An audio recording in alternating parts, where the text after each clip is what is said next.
하나님께 영광의 박수 올려드리겠습니다. 네, 옆 사람과도 인사하시겠습니다. 반갑습니다. 축복합니다. 사랑합니다.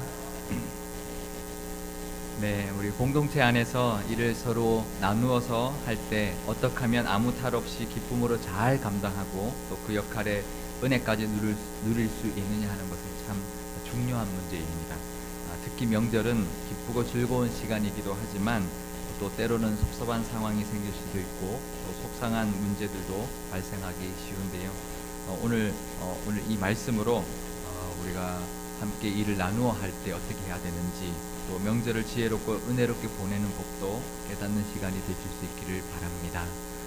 우리 옆 사람과 한번 다시 인사하실 때요, 이렇게 한번 인사하시겠습니다. 시험 들지 않는 즐거운 명절 되세요.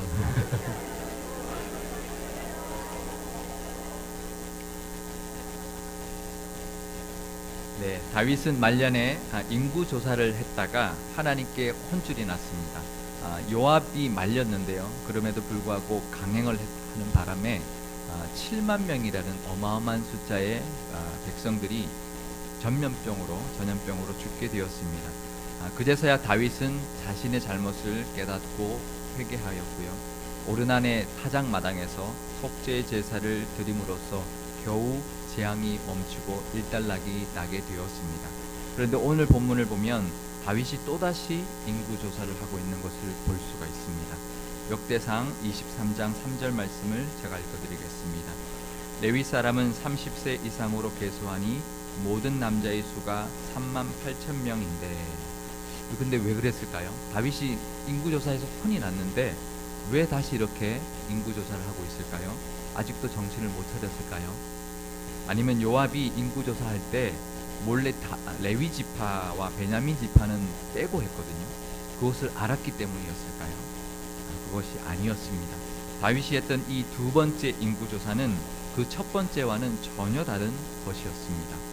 레위 지파 사람들을 계수해서 앞으로 솔로몬이 짓게 될 성전에서 섬길 사람을 세우기 위한 것이었습니다. 그러니까 그 전에도 다윗이 인구조사한 것 그 자체가 잘못은 아니었습니다. 어떤 의도로 인구조사를 했느냐가 더 중요했던 것입니다.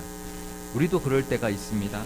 겉으로 드러나는 현상보다 더 중요한 것은 바로 그 사람의 의도나 또 그때 그 사람의 마음가짐일 때가 더 많습니다. 그 일을 하는 진심이 무엇이냐가 더 중요한 것이죠. 다윗이 이 두 번째 인구조사는 이런 것이었습니다. 역대상 23장 1절에서 2절 말씀을 우리 함께 읽어보도록 하겠습니다. 다윗이 나이가 많아 늙음에 아들 솔로몬을 이스라엘 왕으로 삼고 이스라엘 모든 방백과 제사장과 레위 사람을 모았더라. 아멘.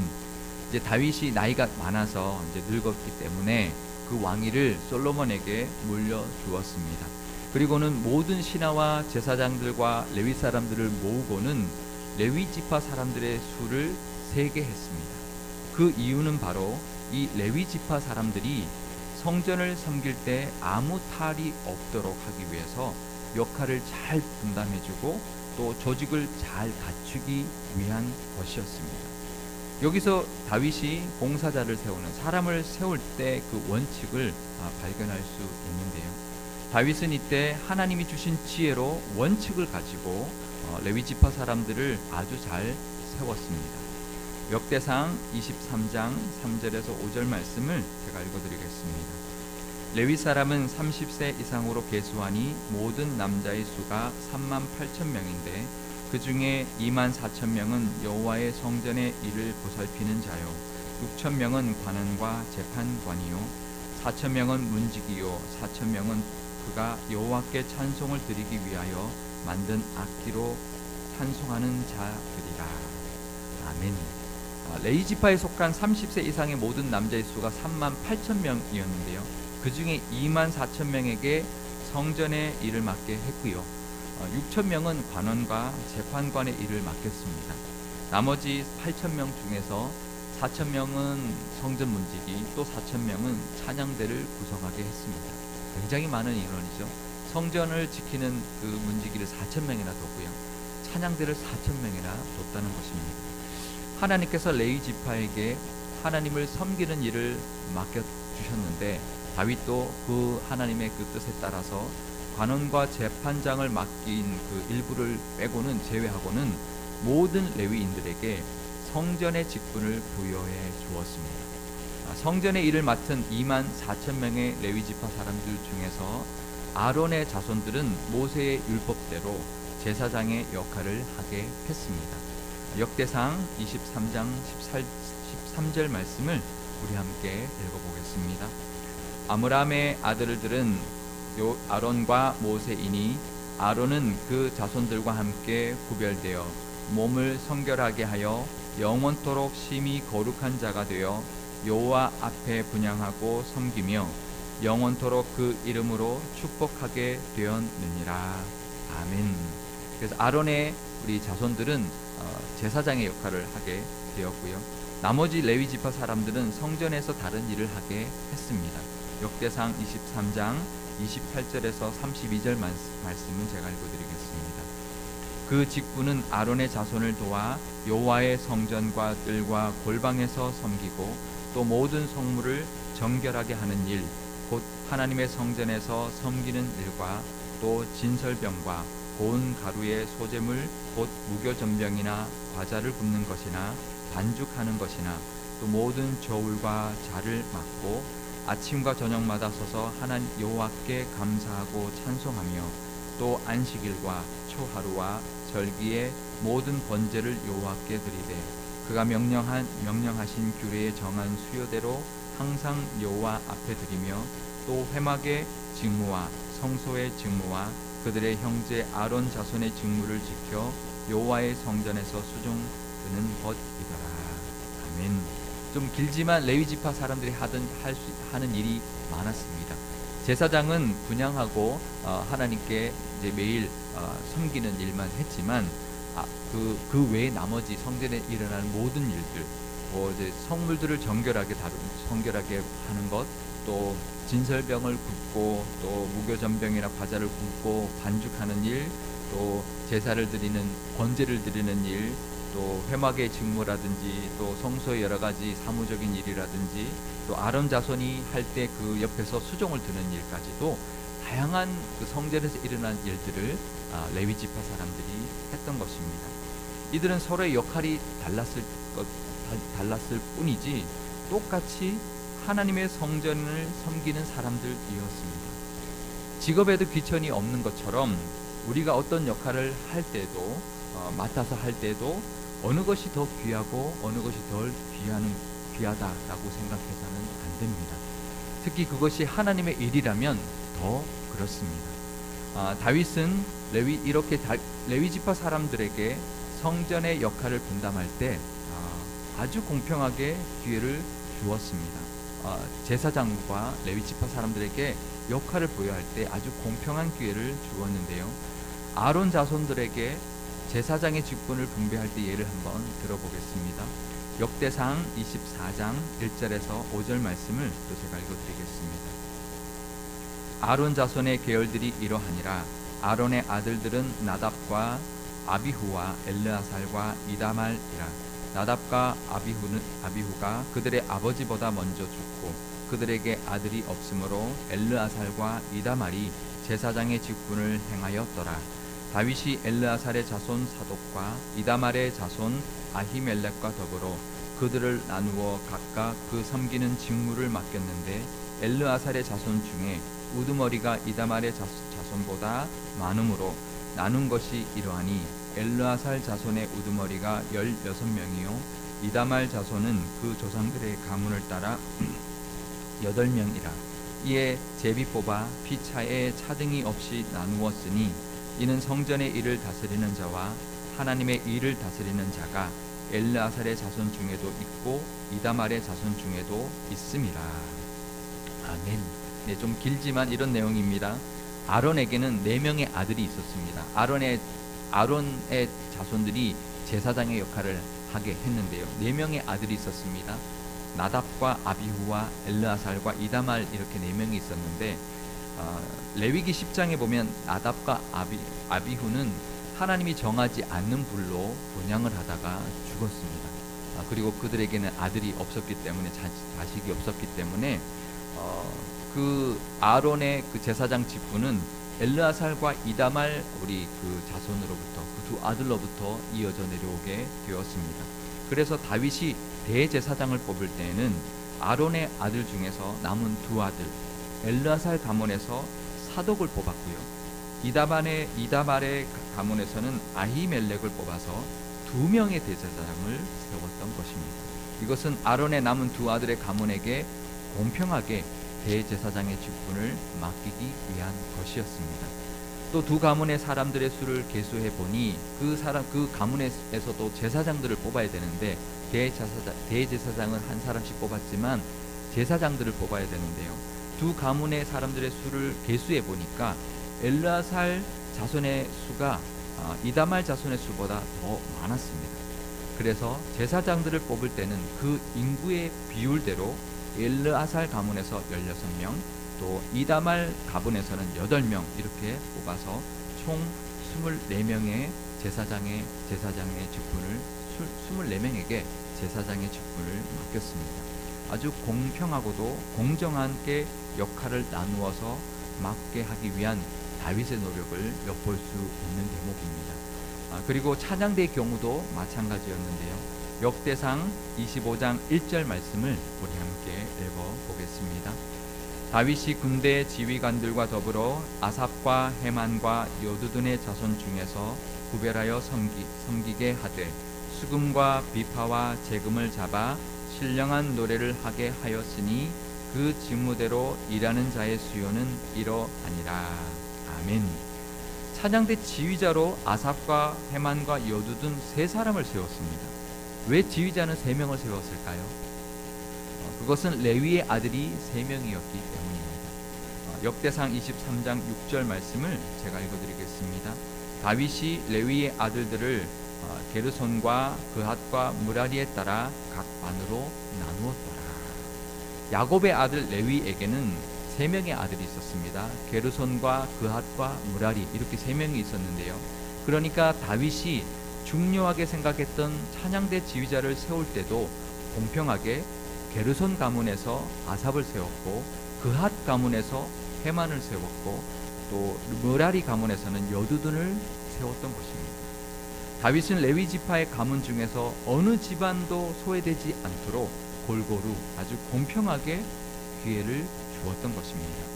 대제사장은 아론의 남은 두 아들의 자손 중에서 하나씩 2사람을 세웠고 찬양대 지휘자는 레위의 3아들의 가문에서 하나씩 3사람을 세웠던 것입니다. 또 이 세워진 직분자들이 맡게 되는 순서를 정할 때도 원칙이 있었는데요. 누구는 시키고 누구는 안 시켜주느냐에 대한 불만도 있을 수 있지만 누가 먼저 하느냐, 나는 언제 하느냐에 대한 그런 불만도 충분히 생길 수 있기 때문이었습니다. 제사장의 직분은 24반열로 나누어서 한 달에 2반열씩 맡게 했습니다. 그래서 한 반열이 1년에 보름씩 맡게 되었는데요. 그럴 수 있습니다. 누구는 맨날 날씨 좋은 봄철에 할 수도 있고요. 누구는 항상 장마철 우기에 맡게 될 수도 있고요. 또 누구는 겨울에만 하게 되는 경우도 있어서 충분히 불만이 있을 수 있었습니다. 아무리 순서를 우리가 잘 정해도 불만이 전혀 없게 할 수 없기 때문이죠. 그래서 다윗이 그 순서를 정할 때 이런 방법을 썼습니다. 제비를 뽑았습니다. 제사장의 순서를 정할 때도 제비를 뽑았고요. 문지기의 순서를 정할 때도 제비를 뽑았고요. 찬양대의 순서를 정할 때도 항상 제비를 뽑았습니다. 역대상 25장 8절 말씀을 우리 함께 읽어보겠습니다. 이 무리의 큰 자나 작은 자나 스승이나 제자를 막론하고 다 같이 제비 뽑아 직임을 얻었으니. 이건 찬양대인데요. 찬양대의 경우를 이야기하는데요. 큰 자나 작은 자나, 그러니까 나이가 많거나 적거나 또 스승이나 제자나, 우리가 좀 가르쳐준 사람도 있고 배운 사람도 있을 텐데 그것을 막론하고 나이도 차별하지 않고 실력이나 경력도 전혀 차별을 두지 않고 순서를 정했다는 것입니다. 제비를 뽑아서 순서를 정하면 이런 근본적인 문제를 애초에 차단할 수 있기 때문이었습니다. 이 두 가지가 공동체를 괜한 분쟁이나 시기에 휩싸이지 않도록 해주는 아주 현명한 다윗의 원칙들이었습니다. 그런데 직분을 맡기는 다윗만 이런 원칙을 가지고 현명하게 했던 것이 아니었습니다. 맡은 자들도 아무런 불만 없이 했을 뿐만 아니라 맡은 일에 최선을 다했던 모습을 볼 수가 있습니다. 역대상 25장 7절 말씀을 제가 읽어드리겠습니다. 그들과 모든 형제 곧 여호와 찬송하기를 배워 익숙한 자의 수요가 288명이라. 찬양대원들은 하나님을 찬송하는 것을 배워서 익숙했다라고 기록해주고 있는데요. 이것은 무엇을 의미하냐면 찬양대원들이 끊임없이 훈련하고 노력했다는 것을 의미하는 것입니다. 맡은 자의 열심을 엿볼 수가 있는 것이고요. 역대상 26장 8절 말씀은 우리 함께 읽어보겠습니다. 이는 다 오벳에돔의 자손이라. 그들과 그의 아들들과 그의 형제들은 다 능력이 있어 그 직무를 잘하는 자이니 오벳에돔에게서 난 자가 62명이며. 아멘. 문지기로 섬겼던 오벳에돔의 자손들은 문지기를 맡았는데요. 문을 지키는, 성전의 문을 지키는 일을 맡았는데요. 다 능력이 있었고 그 직무를 잘했다라고 기록해주고 있습니다. 문지기를 맡은 자들을 설명을 할 때요, 능력 있다는 이 표현이 역대상 26장에만 해도 3번이나 반복하고 있습니다. 문지기를 능력 있게 하는 게 도대체 어떻게 하는 것일까요? 문을 지킬 때 능력 있게 했다는 게 도대체 어떻게 하는 걸까요? 그냥 잘 지키면 되는 거 아닌가요? 가만히 졸지 않고. 근데 능력 있게 지켰다 그러고요. 그리고 굉장히 직무를 잘했다라고 평가를 받고 있습니다. 도대체 문지기를 어떻게 했으면 능력 있게 직무를 잘했다라고 평가받을 수 있었을까요? 사람은 아무리 작은 일도 한번 맡겨보면 그 사람은 알 수 있습니다. 예를 들면 뭐 복사 하나를 부탁해봐도 알 수 있고요. 어디 가서 슈퍼에 가서 뭘 하나 사와 달라고 부탁을 해봐도 알 수 있습니다. 어떤 사람은 그러겠죠. 아니, 내가 문이나 지키는 사람이야, 창고나 지킬 사람이야, 이렇게 말할 수 있었을 것입니다. 그런데 그 직분을 맡은 사람들이 전혀 그러지 않았다는 것입니다. 역대상 26장 6절에 보면 문지기로 섬기게 된 자들이 그 가문을 다스리는 자요 큰 용사였다라고 기록하고 있습니다. 문을 지키는 사람이 그 가문을 다스리는 지도자였고 큰 용사였다는 것입니다. 이런 사람들은 군대에서 높은 직위를 줘야 되는 거 아닐까요? 문이나 지키게 해? 아니, 도대체 나를 뭐로 보고 이러는 거야? 라고 할 수도 있었을 것입니다. 하지만 성전 문지기를 문이나 지키는 사람이라고 생각할 수도 있었겠지만 하나님의 집을 지키는 것, 그리고 이것은 왕궁을 지키는 호위병보다도 더 귀중한 일을 하는 특별한 임무를 맡은 것이라고 생각할 수도 있었기 때문입니다. 그렇게 그들은 성전의 문 하나를 지켜도, 성전의 창고 하나를 지켜도 능력 있게 직무를 잘 감당했다고 평가받는 모습을 우리에게 보여주고 있습니다. 교회에서 직분을 맡기고 또 감당할 때에도 이 원칙들을 우리가 배울 수 있어야 합니다. 먼저 직분을 교인들에게 맡겨드릴 때는 공평한 기회와 차별 없이 대해 주어야 합니다. 그리고 맡은 자는 어떠한 자신의 의도 드러내지 않고 어떠한 일을 맡더라도 기쁨과 감사로 감당할 뿐만 아니라 능력 있게 최선을 다해 감당할 수 있어야 합니다. 왜 그럴까요? 그 직분은 교회를 통하여 하나님이 맡겨주신 것이기 때문입니다. 우리가 하나님의 나라를 위해 하는 일, 하는 직분이기 때문입니다. 이제 연말이 다가오고 있습니다. 각 부서나 기관에서 내년을 위한 임원들과 봉사자들을 세우게 될 것입니다. 먼저 공평하고 공정하게 봉사의 기회를 드릴 수 있기를 바랍니다. 그리고 직분을 맡게 되는 사람은 기쁨과 감사로 최선을 다하는 그런 사람들, 그리고 그런 우리 모두가 될 수 있기를 바랍니다. 그럴 때 하나님께서 다 보고 계시고요. 그래서 채워주시는 은혜도 반드시 있을 것입니다. 성전 문지기를 맡게 된 오벳에돔의 집안이 그랬습니다. 오벳에돔은 다윗이 언약궤를 수레에 싣고 옮기려 하다가 웃사가 죽게 되는 그 상황이 벌어지면서, 사건이 벌어지면서 얼떨결에 그 무시무시한 언약궤를 맡게 되었습니다. 하지만 그 오벳 에돔의 언약궤를 맡은 자세와 마음을 하나님께서 보시고 그 집에 큰 복을 내려 주었습니다. 역대상 13장 14절 말씀을 제가 읽어드리겠습니다. 하나님의 궤가 오벳 에돔의 집에서 그의 가족과 함께 석 달을 있으니라. 여호와께서 오벳 에돔의 집과 그의 모든 소유에 복을 내리셨더라. 아멘.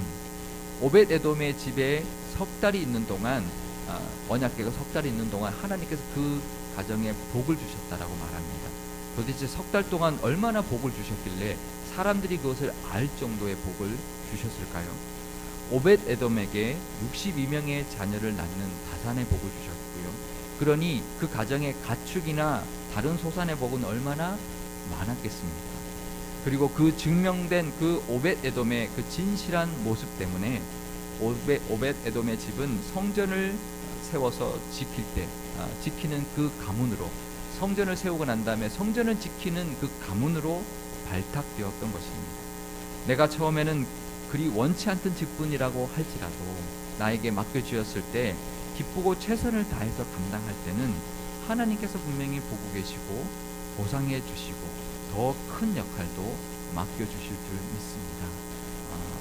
그 역할을 우리가 뭘 하나를 하더라도, 뭘 하나를 맡더라도 이렇게 오벳 에돔처럼 기쁘게 감당할 때 하나님이 갚아주시는 은혜, 또 더 큰 역할도 맡게 되는 은혜가 분명히 있을 줄 믿습니다. 그 은혜가 있으시기를 축복하고요. 이제 추석 명절이 시작되었습니다. 명절에 가족 안에서도 기쁨으로 섬길 때 하나님께서 보고 계실 것이고요. 또 갚아주시는 은혜도 풍성하게 부어주실 것입니다. 우리가 추석 때 그런 이야기 많이 하죠.